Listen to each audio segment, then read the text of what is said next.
Hey guys, this is Alex Awire from ONG Tax and Accounting Services. So we're continuing our series on the most common tax compliance checklist for foreign-owned single-member LLCs.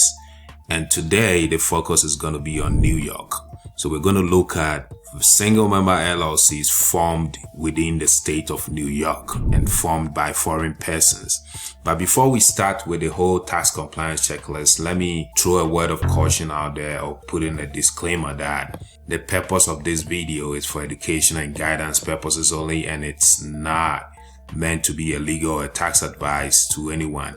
At any point in time you need tax help or a tax advice, you should always consult a tax attorney or a CPA or an enrolled agent and provide a specific of your situation to get a proper advice. Alright, so with that out of the way, let's take a look at the most common tax compliance checklist for foreign-owned single-member LLCs formed in the state of New York.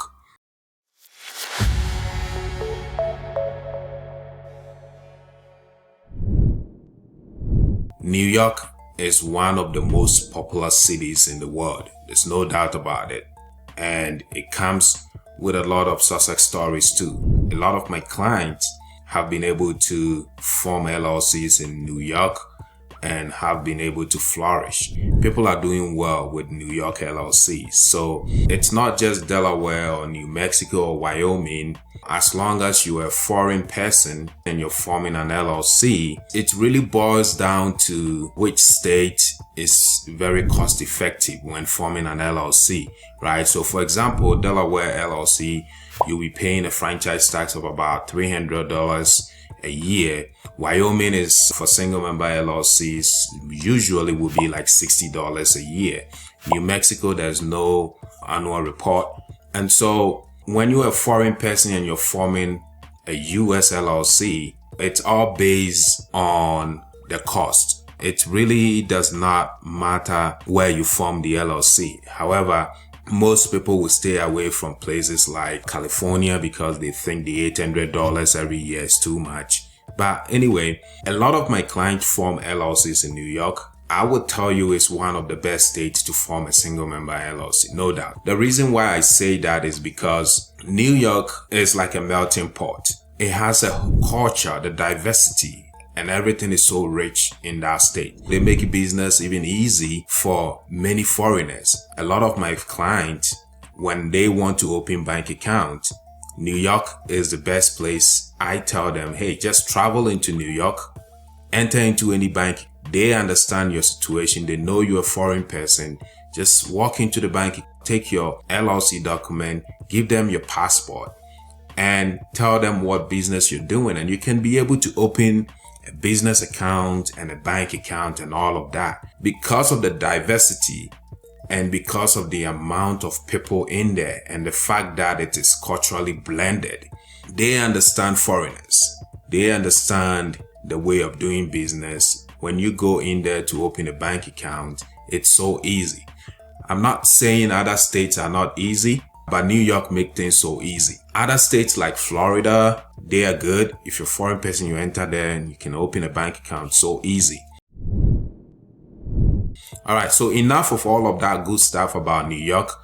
Let's move on to the most common compliance checklist for foreign owners of New York single member LLC. So in those previous videos that I have done, I have labeled out 3 checklists for most single member LLCs. So if you have a single member LLC and the LLC is not considered to be engaged in US trade or business, you don't have any effectively connected income, and all you do is maybe providing services from outside of your country, or probably selling on Amazon or doing drop shipping where you don't have any physical establishment or physical presence in the US, then in most cases your income may not be effectively connected to the US trade or business. So when you fall into those cases on the federal level, these are the 3 checklists that you need to be aware of. And then also the number 2 and number 3, they are more of state level. But for those of you that are not engage in US trade or business, and you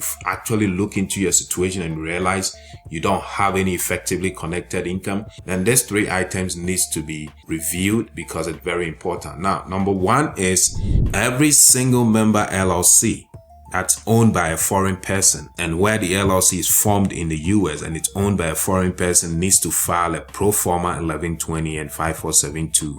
Does not matter which state you form your LLC, you need to file 1120 and the 5472 on time to avoid a 25K penalty. These forms are very necessary when you have a reportable transactions between related parties.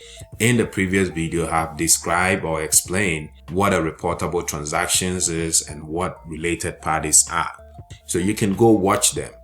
Number 2 is to file annual or biannual report or franchise tax. Now, depending on the state that you formed your LLC, there is some housekeeping issues that you need to take care of.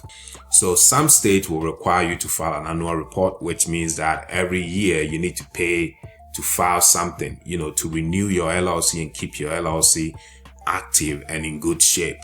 Some states do not require you to file annually, but they require you to file every 2 years. And so we call it a biannual report. New York is one of those positive examples of states that requires you to file a biannual report every 2 years. Now, I'll go in and show you how you file it and what the fee actually is. So we'll go there very soon. And then number 3 is every state that you form an LLC requires you to have a registered agent. Now, registered agents are there to receive some very important document for your LLC. So a lot of the time, your annual report notice, your franchise tax report notice will be sent to the registered agent. Sometimes somebody wants to sue you, they will serve the process on a registered agent. So registered agents are very important. Important legal documents are sent to them. So you need to be very careful and be sure that you're maintaining those services. Make sure that the contract that you've signed with them is still active and everything is good to go. If you have a registered agent where you've not paid them, they could actually cancel the services, they could resign, they could send a resignation to the state, and it could cause your LLC to be inactive, or the state could even administratively dissolve your LLC. So it's very important that you're keeping track of your registered agent services. All right, so let's look at the second item on our checklist, which is the requirement to keep your LLC active by filing a biannual statement every 2 years with the New York Department of State. So New York does not require you to file every year. You have to file it every 2 years. And New York, surprisingly, charges you only $9. As at the time we're doing this video, New York charges $9 for filing the biannual report. So when you compare New York with states like Delaware, where it charges $300, and Wyoming, where you get to pay $60, with both states, you need to be filing on a yearly basis. But with New York, you only file every 2 years. So this is one of the reasons why I'm saying that some of these states seems to be overrated, like Delaware and Wyoming seems to be overrated, because New York is also there, right? If you want to save costs, you can go to New York. Now, an LLC or a limited liability company may file their report using the Department of State e-statement filing service. So I'll show you what this filing services is. I'll go there and show you and how you file and pay for it. Now, one important thing is for you, we know that in New York, you need to file every 2 years.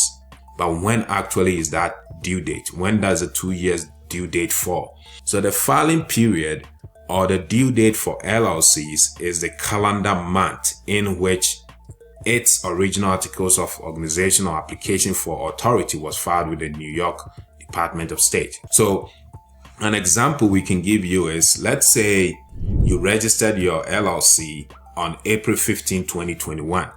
Your biannual statement will be due in 2 years' time. So in your case, it will be due any day in April 2023, any day in April 2025, any day in April 2027, and so on and so forth. Now, let's use another example.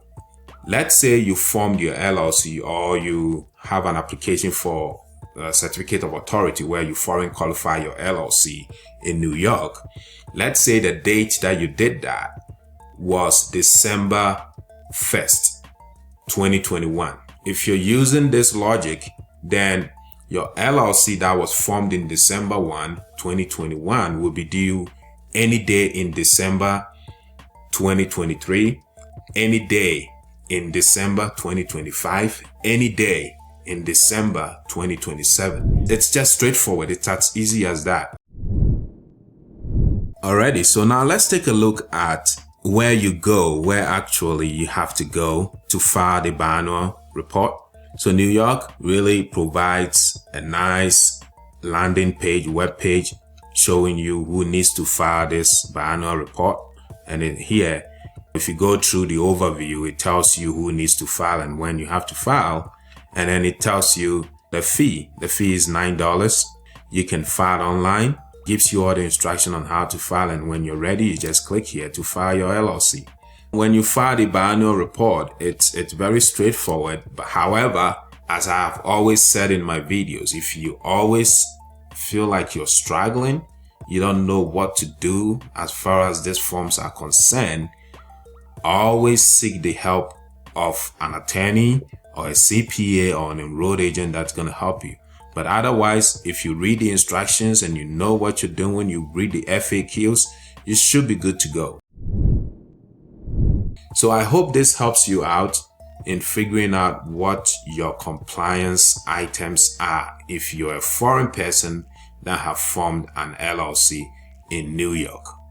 If you have any questions, please use the link below and schedule some time with me. I'll be very happy to walk you through the process. Thank you very much. If you like this video, just click, share, like, subscribe, and I will see you some other time with a new video.